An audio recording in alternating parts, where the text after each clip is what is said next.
नमस्कार। मैं मनमोहन जिंदल। मकान बनाना हो या कोई काम करना हो या कोई प्रॉपर्टी खरीदनी हो तो बैंकों से लोन लेना एक स्वाभाविक बात है। महंगे प्रॉपर्टीज होती हैं तो किसी के पास भी इतना जुड़ा धन नहीं होता कि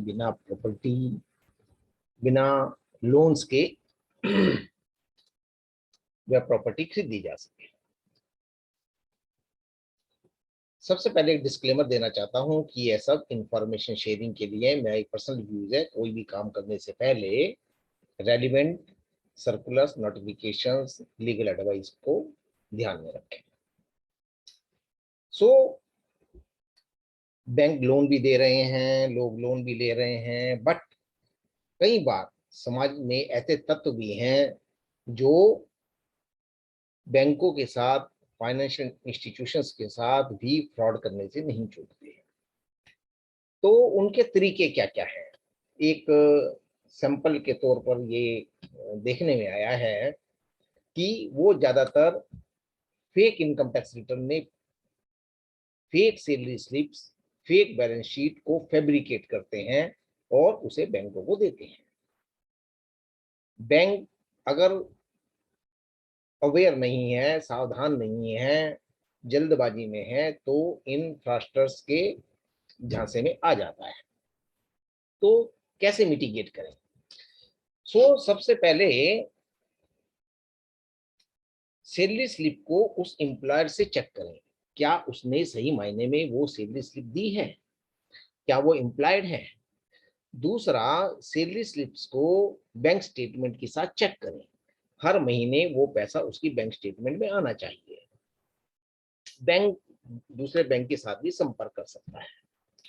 इनकम टैक्स रिटर्न आजकल सब ऑनलाइन है और कस्टमर को वहीं बैठा करके उसका यूजर आईडी उसको बोल करके कि वे अपना यूजर आईडी और पासवर्ड यूज करे और वहीं इनकम टैक्स रिटर्न 2-3 साल की डाउनलोड की जा सकती है, जिससे पता चलेगा कि सही सलामत इनकम टैक्स रिटर्न है और जेन्युइन है, फेक नहीं है। बैलेंस शीट के मामले में भी क्रॉस वेरिफिकेशन किया जा सकता है, क्योंकि व्यापारियों को डिफरेंट प्लेटफॉर्म्स पर इनकम टैक्स रिटर्न्स और बैलेंस शीट जमा करानी होती हैं, जैसे इनकम टैक्स में, आरओसी में, एमसीए में, बैंकों में, अदर बैंक्स में। तो पहले ये चलता था कि डिफरेंट प्लेटफॉर्म पे लोग डिफरेंट बैलेंस शीट्स देते थे, परंतु अब ऐसा नहीं है। लेकिन फिर भी ऐसे असामाजिक तत्वों को रोका नहीं जा सकता और लोन देने वाली इंस्टीट्यूशन की जिम्मेदारी है कि वो प्रॉपर चेक करे, पर्सनल इंटरव्यू करे बोरोवर का। उससे भी काफी चीजें पता चल जाती हैं, वह झूठ बोल रहा है, सच बोल रहा है। दूसरा तरीका है कि जब लोन डिसबर्स होता है तो उसके चेक को एनकैश करा लिया जाता है, बोगस तत्वों के द्वारा, फ्रॉडस्टर्स के द्वारा, एजेंट्स के द्वारा, और वह उस आदमी तक पहुंचता ही नहीं है। या कई बार इस मामले में बिल्डर्स भी रहते हैं जो इस टाइप के होते हैं, सारे नहीं होते हैं। I am talking about the fraudster mentality only. तो इसको कैसे मिटिगेट किया जा सकता है कि जब बैंक या एफआई चेक बनाते हैं तो उसमें बिल्डर के बैंकर का नाम होना चाहिए, बैंक अकाउंट नंबर होना चाहिए, और चेक बोरोवर को, एजेंट को या सेलर को हैंड ओवर नहीं करना चाहिए।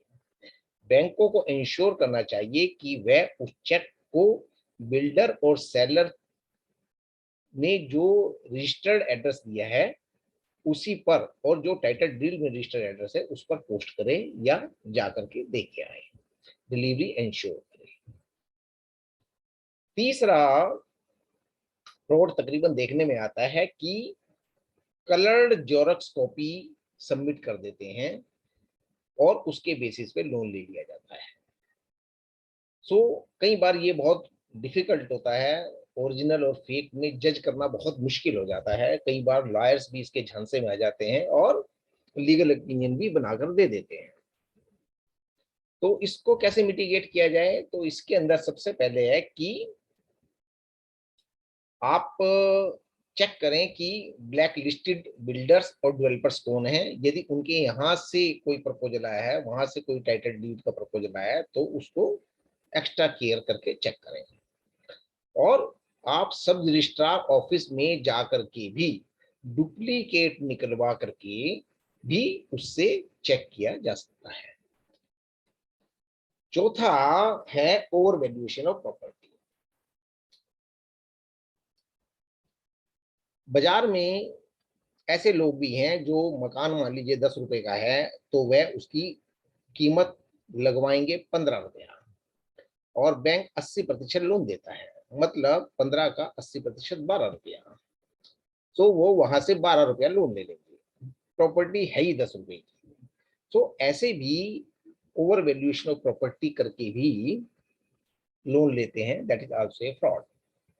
इसके अंदर ज्यादातर वैल्यूअर्स और कस्टमर की सांठगांठ होती है, तो इसको भी मिटिगेट किया जा सकता है।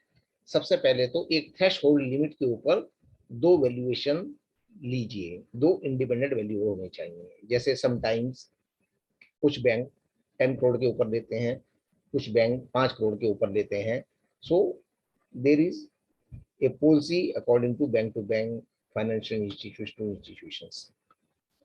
तो वहां से पता चलता है कि कितना डिफरेंस है। यदि डिफरेंस बहुत ज्यादा है तो थर्ड वैल्यूअर की रिपोर्ट लीजिए। Cross verification through circle rate, एक सर्कल रेट भी होता है उस एरिया का जो कि इजीली अवेलेबल है, उससे कंपेयर किया जा सकता है कि कितना वेरिएशन है। थोड़ा बहुत वेरिएशन चलता है, सर्कल रेट और मार्केट रेट में थोड़ा वेरिएशन होता ही है। जाकर के पता किया जा सकता है कि नियर बाई प्रॉपर्टी रेट्स क्या हैं, वहां कितने में प्रॉपर्टी अवेलेबल है, मार्केट में सर्वे किया जा सकता है। और आजकल तो ऑनलाइन साइट्स भी आ गई हैं जो उस एरिया का रेट बताती हैं, या उस एरिया में उस तरह के मकान की क्या कीमत है। So my humble request is that ग्राहकों को, बोरोवर्स को तथा बैंकर्स को इन मोडस ऑपरेंडीज के बारे में पता होना चाहिए। हमारे यहाँ फ्रॉडस्टर्स भी हैं, लेंडर्स भी हैं, ईमानदार भी हैं, सब तरह के लोग हैं, और हमें अपने हार्ड अर्न मनी को प्रोटेक्ट करना चाहिए, ध्यान देना चाहिए। धन्यवाद।